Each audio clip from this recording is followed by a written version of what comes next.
คนลาวดูถูกคนลาวด้วยกัน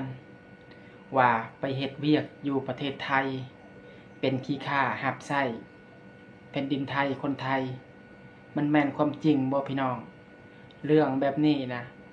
บ่ควรดูถูกกันใดข้อยสิเว้าให้เจ้าฟังเด้อข้อยมาเฮ็ดเวียกอยู่ในประเทศไทยเนี่ยข้อยมีเงินข้อยมีทุกอย่างที่ข้อยบ่เคยได้พอข้อยมาเฮ็ดเวียกในประเทศไทยชีวิตข้อยเริ่มดีขึ้นข้อยมีเงินส่งให้พ่อให้แม่ข้อยมันบ่แม่นมันบ่แม่นว่าเป็นขี้ข้ารับใช้เจ้าคิดผิดเจ้าเว้าผิดแล้วเจ้าคิดใหม่เด้ออ้ายเด้อสิ่งที่เจ้าเว้าออกมาเนี่ยมันดูถูกกันมันบ่ควรดูถูกกันเกิดมาเป็นคนลาวกราบสบายดีสวัสดีครับผมพี่น้องเมื่อสักครู่ทุกคนครับผมพบพอกับวินบ่าวเล่านะครับผมพี่น้องครับเมื่อนี้ก็บ่าววินก็มีเรื่องเล่าที่อยากมาเว้าอยากมานำเสนอให้พ่อแม่พี่น้องได้รับรู้นำกันให้พี่น้องเอาเฮ็ดนำกันเนาะพี่น้องก็คือ มีคนลาวบางคนบางกลุ่มเนาะที่มักเว้าว่าคนลาวเฮามาเฮ็ดเวียกในประเทศไทยเพิ่นว่าเป็นขี้ข้ารับใช้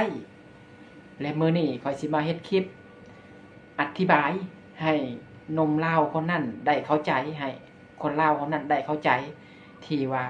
มีความคิดบ่คือคนอื่นมีความคิดอคติบ่คือหมู่บ่คือคู่คำว่าขี้ข้านี่เฮาเฮ็ดงานตลอดชีวิตเฮ็ดงานทุกเดือนเฮ็ดงานทุกมื้อบ่มีสิ่งตอบแทนบ่มีเงินให้บ่มีเงินเดือนถูกนายจ้างเฒ่าแก่ลงโทษใช้เวียกหนัก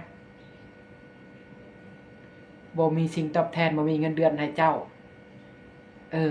แบบนั้นเป็นขี้ข้าแท้เป็นทาสรับใช้แท้แต่ว่าพวกข้อยหลายๆคนมาเฮ็ดเวียกในประเทศไทยเนี่ยมีเงินเดือนใช้มีเงินเดือน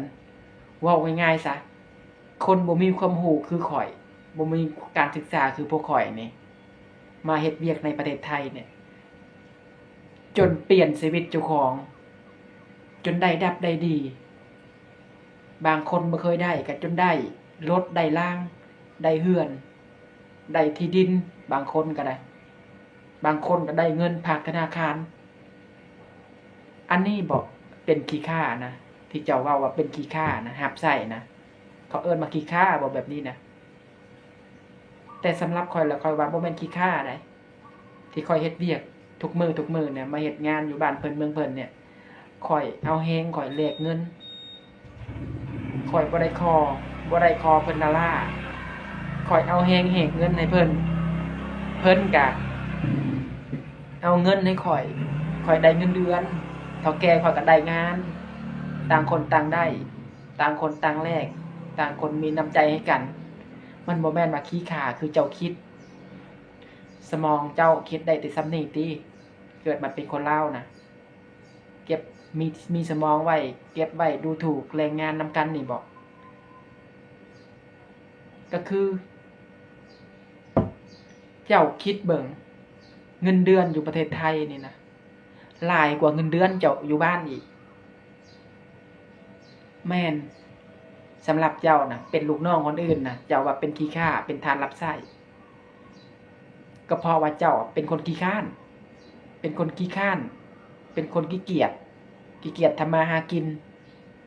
ก็เลยสิไปไสมาไสก็ย้านคนอื่นเขาใช้ย้านคนอื่นเขากินแฮงก็เลยออกมาเว้าหมู่ก็เลยออกมาเว้าคนอื่นความคิดแบบนี้นะความคิดซั่วๆบ่เจริญนำโมดอกเจ้านะไปเฮ็ดเวียกอยู่ไสก็ย้านแต่คนอื่นเขาใช้ย้านแต่เป็นขี้ข้าของเพิ่น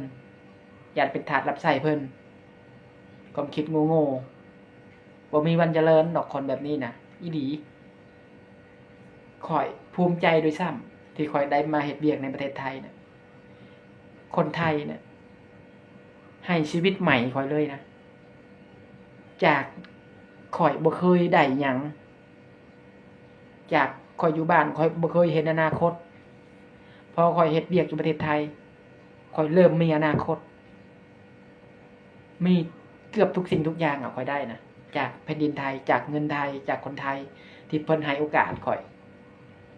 อันนี้บอกเขาว่าขี้ข้านะสำหรับข่อยบ่แม่นขี้ข้าได้ข่อยภูมิใจโดยซ้ำข่อยมีเงินเดือนหลายเงินเดือนข่อยอยู่พี่น่ะ10,000 กว่าบาทหลายกว่าเงินเดือนเจ้าอีกเจ้าน่ะเสียดายเจ้าเรียนสูงแต่ว่าความคิดของเจ้าต่ำ